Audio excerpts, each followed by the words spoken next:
Hello, hello. Fire away.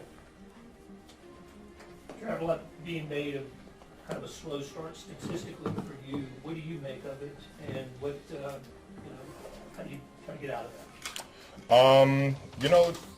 We're always constantly working to get better here. That's always been my focus. I think this year stats may say something different, but at the same time you still see the same person inside this building. That's all I care about. I'm my own worst critic. Everything outside of this building is just noise, respectively, guys.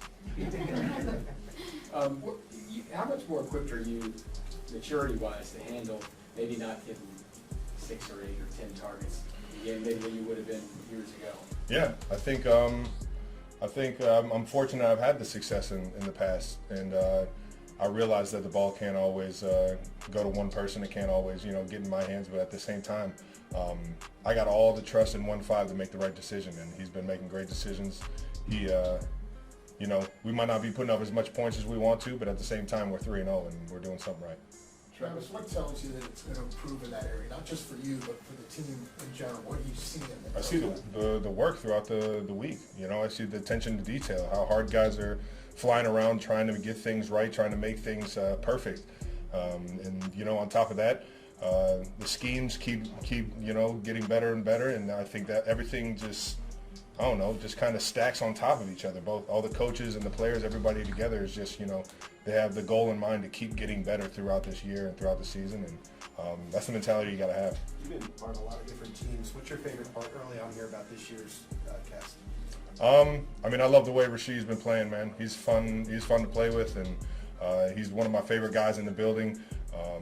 We put more trust in Noah Gray to go out there and do the things that he can do, and he's just such a well-rounded player.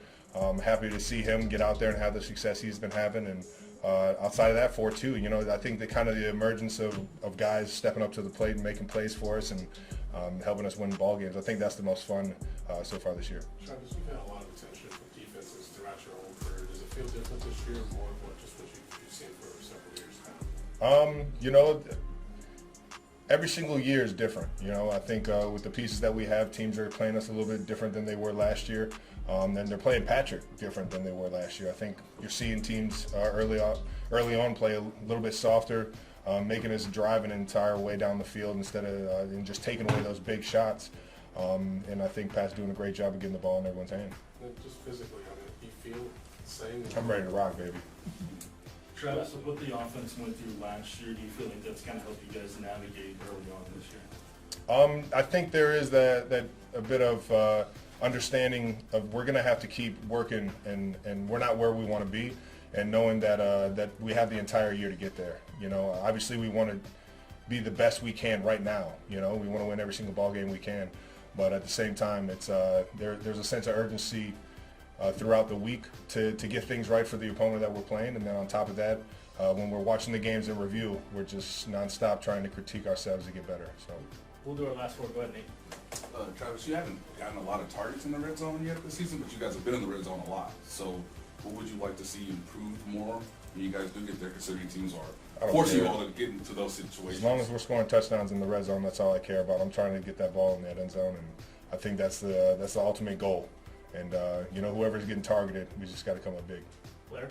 Patrick's about to make his 100th career start, and I don't think you played in his first. I think you were Correct.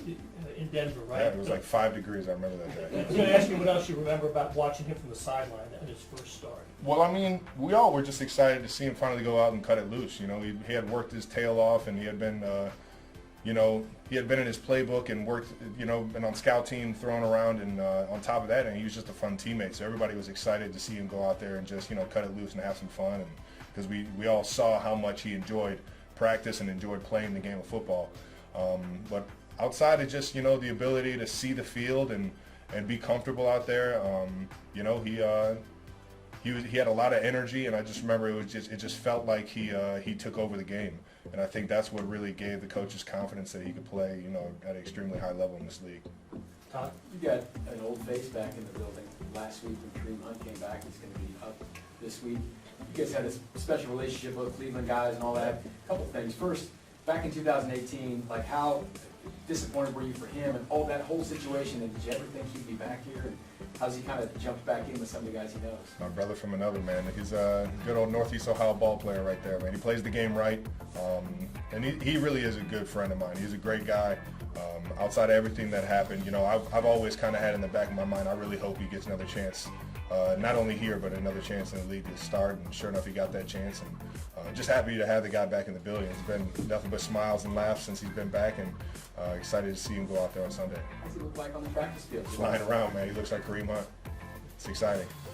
Matt, what's up? And in your room, you've got a new face and an old face. What are your first impressions of one, Peyton, and then two, what's it like having Jody back? Jody, yeah, another energy guy, man.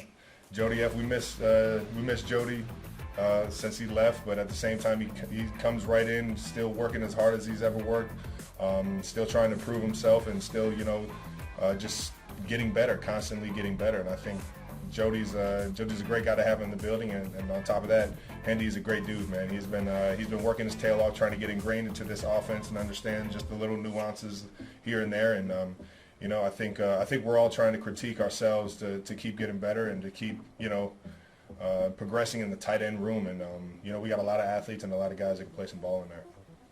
Thanks, Josh. Have a good one, guys. Travis Kelce in an interview when asked about reuniting with girlfriend Taylor Swift during the Chiefs game against the Los Angeles Chargers, a team that is playing nowhere near its potential, still undefeated and collecting wins. This is when you look at great teams, players, coaches and organizations that know how to win, Bell said. They get these kinds of games, it doesn't look great. The best player says he's not playing at his highest levels, that is Patrick Mahomes, but they're stacking wins. And it's because that defense is playing well. They are up to the challenge every single week.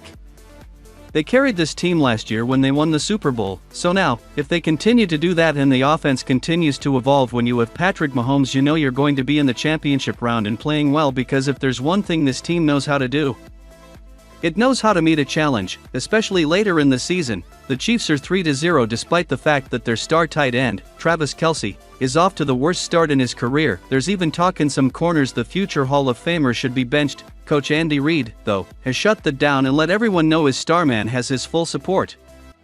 Through 3 games, Kelce has 8 receptions for 69 yards and 0 touchdowns. Those are the numbers for a third-string tight end, not for a player of Kelce's caliber. The 12-year veteran may finally be over the hill, but Bell believes head coach Andy Reid has the perfect solution to make up for Kelce's lack of production.